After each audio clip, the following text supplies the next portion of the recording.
The snow had begun to fall on Silver Creek 3 days before December arrived, and My Lin knew it would be a hard winter. She could feel it in her bones, a deep, resonating ache that spoke of storms yet to come. Standing at the frosted kitchen window of the ranch house, she watched the white blanket settle over the broken fence line that stretched toward the eastern pasture. Each post leaned like a weary soldier who had fought too long and lost. It had been 2 years since Thomas died. 2 years since a spooked stallion had thrown him, and My Lin's world had collapsed into before, and after 2 years of waking alone in a bed that felt vast and cold, of managing a ranch that demanded 2 pairs of hands with only her own, of well-meaning neighbors asking if she had thought about selling, moving to the city, or starting fresh somewhere else. But the memories didn't just live in the corners of this house, they were seeped into the soil. This land was all she had left of the life they had built together, even if holding onto it was killing her slowly, one broken fence and one sleepless night at a time. She wore a heavy woolen coat over her traditional cheongsam, the silk embroidered with fading plum blossoms, a relic of the life she had brought with her to this rugged territory. A thick red scarf was wound tightly around her neck, providing the only splash of color in a world rapidly turning gray and white. The coffee in her tin mug had gone cold. My Lin poured it down the sink and pulled the coat tighter. It had belonged to Thomas. It was too big in the shoulders, but it was warmer than her own, and sometimes, in the early morning before the sun burned away the frost, she could still catch the faint scent of tobacco and pine in the collar. The cattle needed feeding, and the hen house door had been hanging crooked for a week. There was always something that needed fixing, always something breaking faster than she could mend it. Outside, the cold bit at her cheeks. Her breath came in white clouds as she crossed the yard, her boots crunching through the inch of fresh snow. The barn loomed ahead, its red paint faded to rust in places where the wood showed through. She promised herself she would patch it in spring, the same promise she had made last spring. The cattle lowed as she approached with the hay, their dark eyes patient and trusting. She forked it over the fence, her shoulders burning with the effort. There were only 20 head left of the 40 they had once kept. She had been forced to sell the rest just to keep the bank from calling in the loan. Pride was expensive in the West, she had learned. Loneliness was even more so.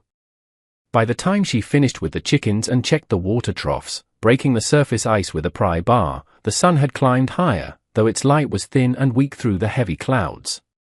My Lin straightened, pressing a gloved hand to the small of her back where the ache lived these days. She was 30 years old but felt 60. That was when she saw him. A figure on horseback was coming up the long drive, moving slow and steady through the falling snow like something out of a legend. A stranger. In Silver Creek, strangers were as rare as summer snow.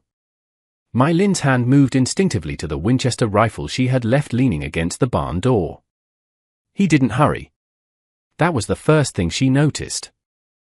The man rode like he had all the time in the world, his horse picking its way carefully through the drifts, its breath steaming in the cold air. As he drew closer, My Lin could make out the details. A dark duster coat dusted white, a wide-brimmed hat pulled low, and a face weathered by sun and wind. He was not young, but not old either. He existed somewhere in that hard country between youth and middle age, where hard work left its mark in the lines around the eyes. He stopped 20 feet from where she stood, one hand raised in a gesture of peace, the other resting easy on the saddle horn. The horse stamped once, shaking snow from its manet.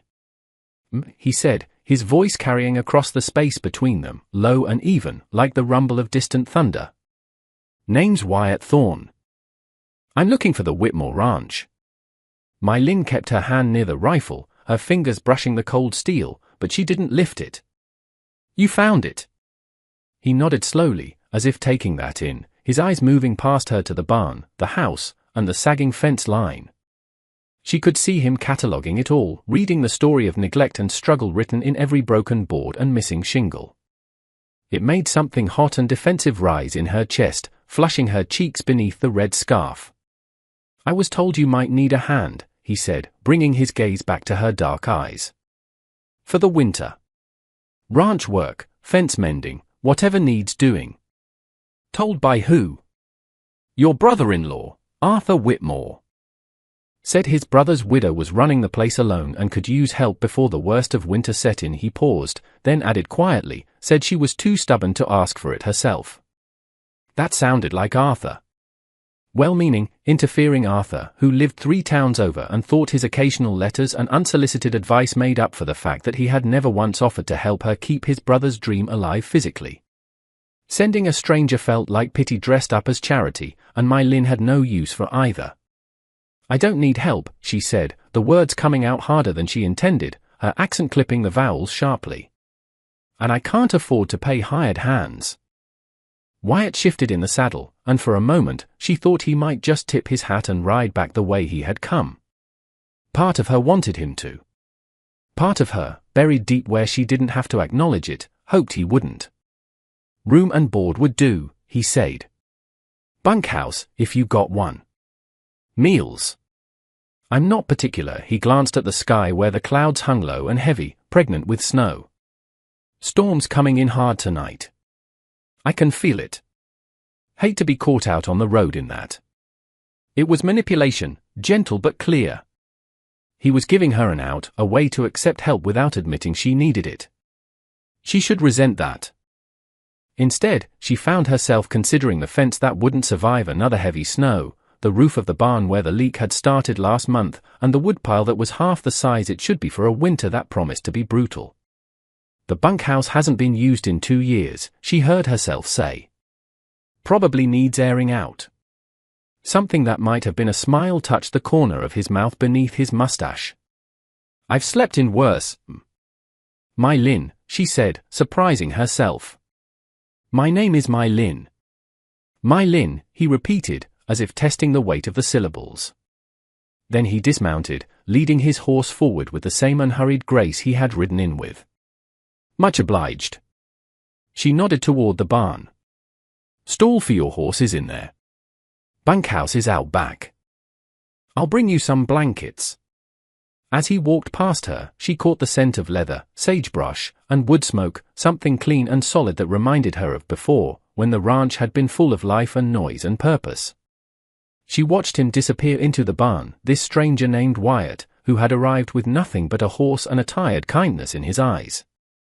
The snow fell harder now, erasing his tracks almost as soon as he made them. The bunkhouse was worse than she remembered. My Lin stood in the doorway with an armful of heavy quilts, surveying the dust-covered cot, the cobwebs strung across the corners like lace, and the small window so grimy it barely let in light. Thomas had always meant to fix it up properly, to make it comfortable for seasonal help. Another thing left undone. She set the blankets on the cot and opened the window despite the cold, letting fresh air chase out the staleness. There was a small cast-iron wood stove in the corner, rusty but functional. She would need to bring kindling to get a fire started before nightfall. The thought exhausted her, one more task in an endless list. But she had offered him shelter, and she wouldn't have him freeze because of her pride. By the time Wyatt appeared in the doorway, she had swept the floor and wiped down the table with a rag she had found. He stood there watching her work, not speaking, and she felt the weight of his gaze like a physical thing. You don't have to do that, he said finally. Place is plenty livable. She kept her back to him, scrubbing harder at a stain on the table that wouldn't budge. I'll bring wood for the stove. Meals are at 6 in the morning, noon, and 6 at night. You miss them, you fend for yourself. Understood? Yes. And I expect a full day's work. The fence line needs mending before the next storm hits. The barn roof has a leak on the north side. Would need splitting. Understood. She turned then, meaning to tell him not to call her again. But the words died when she saw him properly in the thin light. He had removed his hat, and she could see his face clearly now.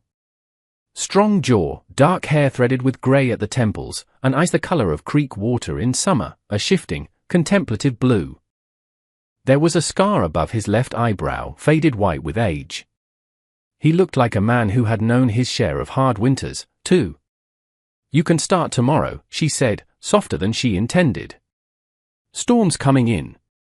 Best to rest while you can. He nodded but didn't move from the doorway. Can I ask you something? My Lin stiffened, pulling the red scarf tighter. Depends. Why did you say yes? His voice was curious, not challenging. To me, staying. You made it clear you don't want help. It was a fair question, and she didn't have a fair answer. Or rather, she had too many answers, none of them simple. Because the fence wouldn't last. Because she was tired down to her bones. Because something in his voice had been gentle, and she had forgotten what gentleness sounded like. Because for just a moment, when he had said her name, she had felt less alone in this vast, white wilderness. The storm, she said instead. It wouldn't be Christian to turn a man out into that. If he knew she was lying, he had the grace not to say so. Well, I'm grateful anyway. She brushed past him, needing air, needing distance. At the door, she paused without turning back. There's coffee in the house if you want it. Kitchen doors open. I don't want to intrude. You're not. The words came out before she could stop them. Too honest. Too revealing. She left quickly, crossing the yard through the thickening snow, feeling his eyes on her back until she reached the house and closed the solid oak door behind her. Inside, she leaned against the wood and tried to steady her breathing. The kitchen was warm from the stove, familiar, safe. Thomas smiled at her from the photograph on the mantel, young and happy, frozen in a moment before loss had taught her what it meant to be afraid of hope. She had learned her lesson about needing people, about letting someone matter. The cost was too high, the pain too deep when they inevitably left, through death, or choice, or the simple wearing away of time. Wyatt Thorne was here for the winter. Come spring, he would move on like all drifters did. She could accept his help with the ranch, could feed him and give him shelter.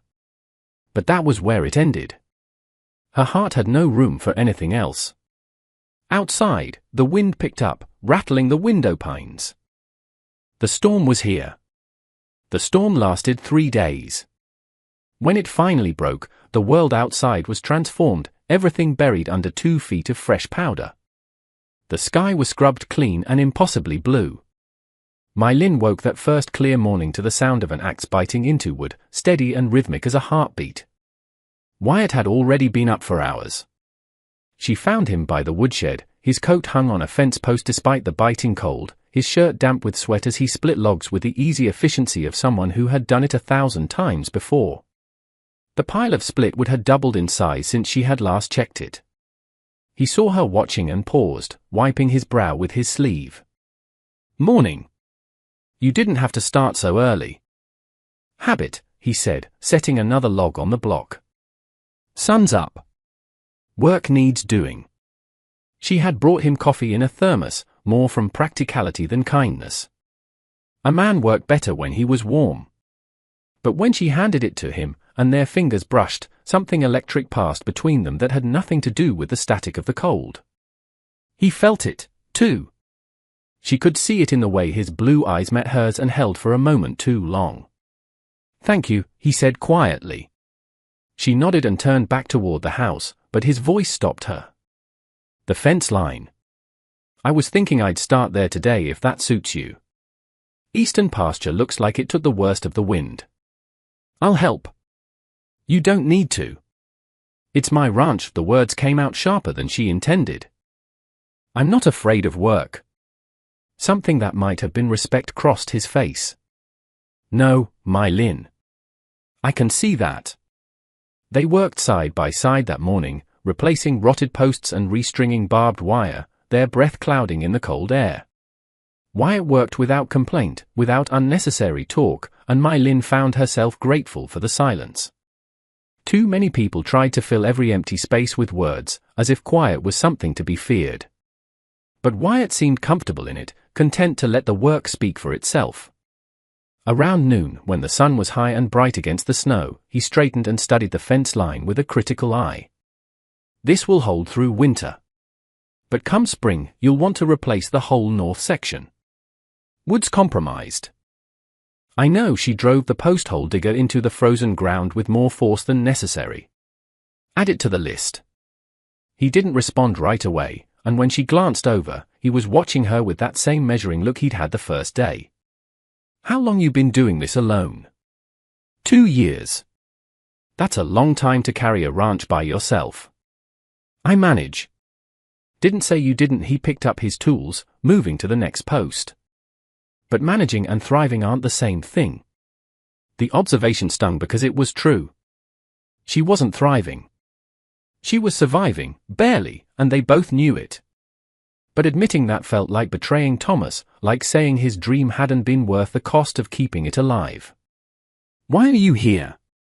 The question came out before she could stop it. Really? Arthur didn't just send you out of kindness. Men don't drift this far north in December looking for work unless they're running from something. Wyatt's hand stilled on the wire. For a long moment, he said nothing, and My Lin thought he might not answer at all.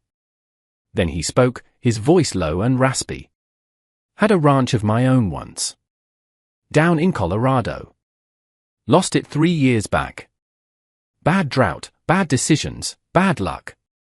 All 3-inch he hammered a staple into the post with 3 solid strikes. Been moving since then. Figured if I couldn't keep my own place alive, least I could do was help someone else keep theirs. The honesty of it hit her like a fist to the chest. Here was a man who understood loss, who knew what it meant to watch something you loved slip away despite every effort to hold on. They were the same, she and Wyatt. Both trying to outrun grief by staying in motion. I'm sorry, she said, and meant it. He shrugged. Past is past. Can't change it. Can only decide what comes next. They worked until the light began to fail, the fence line stretching solid and straight behind them. As they walked back toward the house, My Lin felt something shift inside her. Some small crack in the wall she had built around herself. It wasn't much, but it was something. That evening, she invited him to eat at the kitchen table instead of taking his meal to the bunkhouse. He accepted without comment, and they ate in comfortable silence as the winter darkness pressed against the windows and the house creaked and settled around them. December settled over Silver Creek like a held breath. The days grew shorter, the cold more bitter, but the ranch began to show signs of life it hadn't seen in 2 years. Fences stood straight. The barn roof no longer leaked. The woodpile grew tall and solid. Wyatt worked from dawn until dusk, and My Lin found herself working alongside him more often than not, their movements falling into an easy rhythm that required few words. She learned things about him in pieces. Small revelations dropped like breadcrumbs between tasks. He had grown up on a ranch in Montana. His father had been a hard man, quick with criticism and slow with praise. Wyatt had left at 17, working his way across 3 states before settling in Colorado. The ranch he had lost had been his father's originally, left to him when the old man died. Some inheritances, he said quietly one afternoon, feel more like burdens than gifts. My Lin understood that better than she wanted to admit. The town began to notice Wyatt's presence, of course. In Silver Creek, nothing stayed private for long. Mrs. Higgins from the general store mentioned him when My Lin came in for supplies, her voice carefully casual as she asked about that cowboy Pastor Williams stopped by one afternoon under the pretense of checking on her before the holidays, his eyes lingering on Wyatt as he worked on the barn door.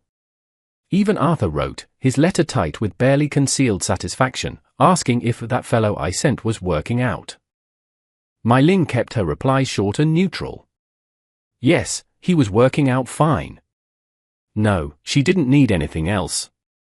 But the attention from town was nothing compared to what arrived on a Tuesday afternoon, 2 weeks before Christmas.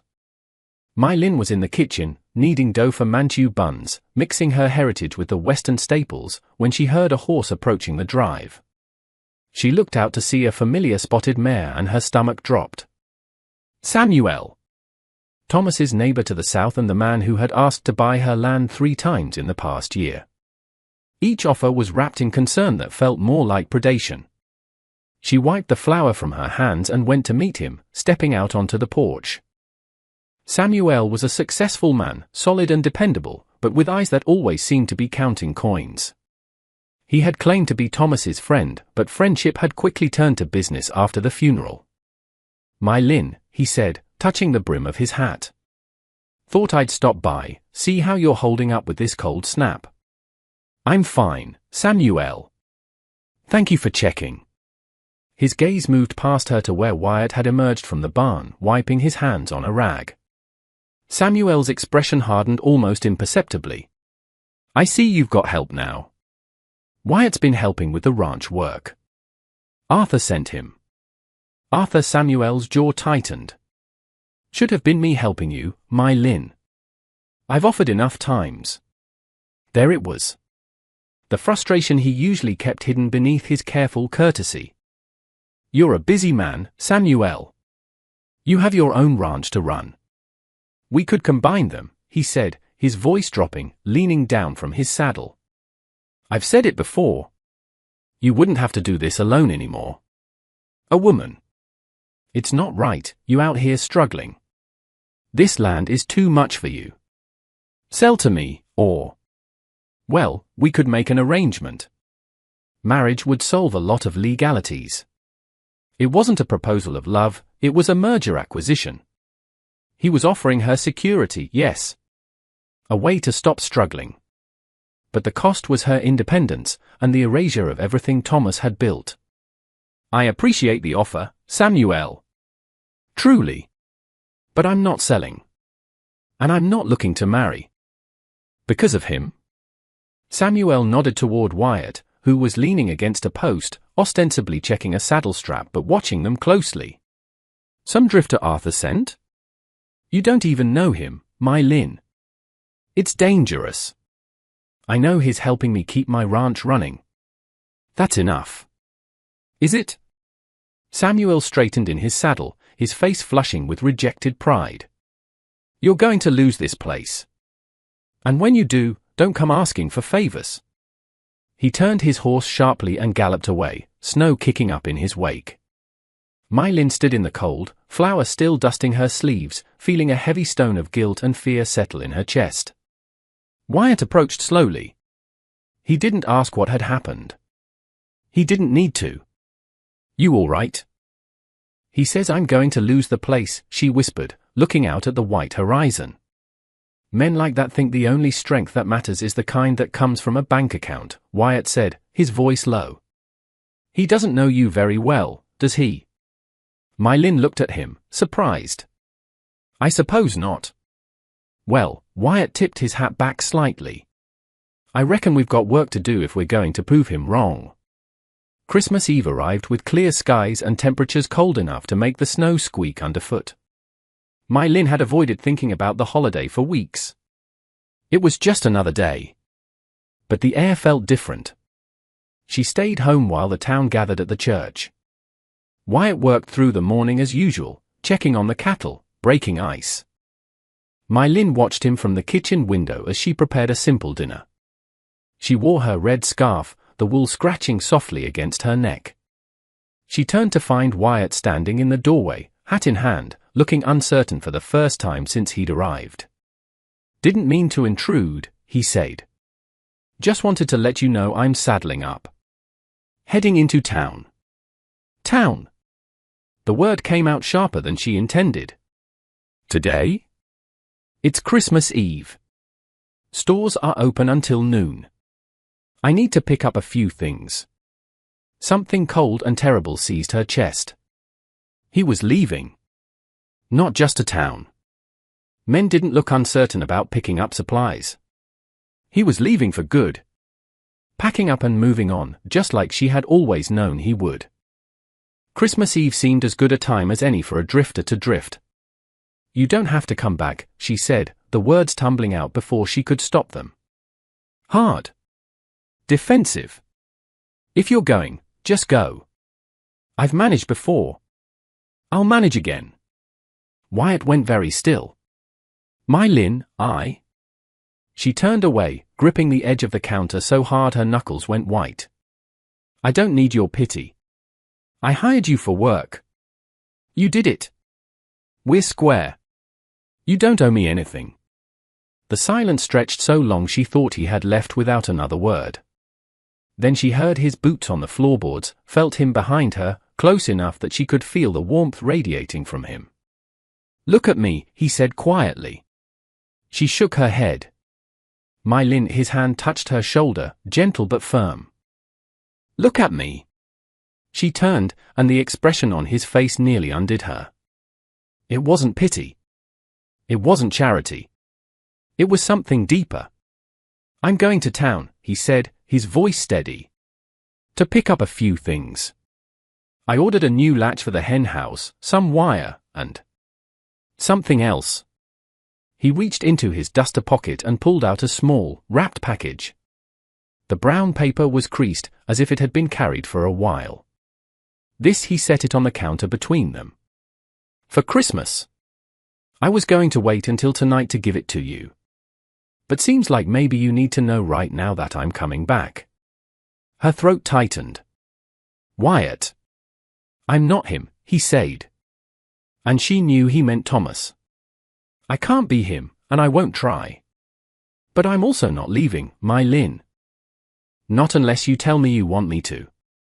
And even then he stopped, a small smile playing on his lips. Even then, it would take some convincing. Why, she whispered. Why stay? This land is hard. The work is endless. Because this place matters, he said. Because the work matters. And because you matter. The words hung in the air, fragile and fierce. She could dismiss them. She could build the walls back up. But she looked at his face, weathered and honest, and realized she was tired of the walls. I can't lose someone again, she said. I know. His hand came up, cupping her face, his thumb brushing against her cheekbone. But you can't live afraid of loss, either. That's not living at all. She closed her eyes, leaning into his touch. Go, she said softly. Go to town. But you better be back for dinner. I'm making dumplings. Yes, I wouldn't miss it. Wyatt returned just as the sun was setting, painting the snow in shades of rose and gold. My Lin had set the table with her good porcelain bowls, the ones with the blue dragons that she hadn't used since before Thomas died, and lit candles that cast warm shadows across the walls. They ate slowly, the house filled with the scent of ginger and garlic and pine. When the bowls were empty, Wyatt pushed the wrapped package across the table toward her. Go on, he said. Open it. Her hands trembled slightly as she unwrapped the paper. Inside was a small, carved wooden box. She opened the lid to find a compass inside, old and brass and beautiful, the glass polished to a shine. It was my grandfather's, Wyatt said. He gave it to me when I left Montana. Said a man should always know which way he's headed, even when he's lost. I've been carrying it for 15 years. Never had anywhere I wanted to stay long enough to put it down. Until now. My Lin ran her thumb over the cool brass. She understood what he was saying. He wasn't just staying for the winter. He was choosing a direction. Choosing this place. Choosing her. Wyatt, she said, her voice catching. I know it soon, he said quickly. I know you need time. But I wanted you to have it anyway. Something to hold on to when you're not sure which way to go. My Lin closed her fingers around the compass, feeling its weight. For 2 years, she had been drifting in circles of grief, unable to see past the snow. But the needle was steady. North was north. And here, in the warm light of the kitchen, she had found her center again. Stay, she said. Not just for winter. Stay. His smile was slow and genuine, transforming his face. I believe I will. Outside, the first stars appeared in the darkening sky, sharp and bright above the white expanse of the west. Inside, My Lin reached across the table and took the cowboy's hand, feeling the calluses and the warmth. The winter would still be hard. The land would still demand everything they had to give. But they would face it together. Christmas had come to Silver Creek after all. It hadn't come with fanfare or miracles, but in the quiet, steady presence of a lone rancher who had arrived with more than gifts, he had brought the possibility of a new beginning.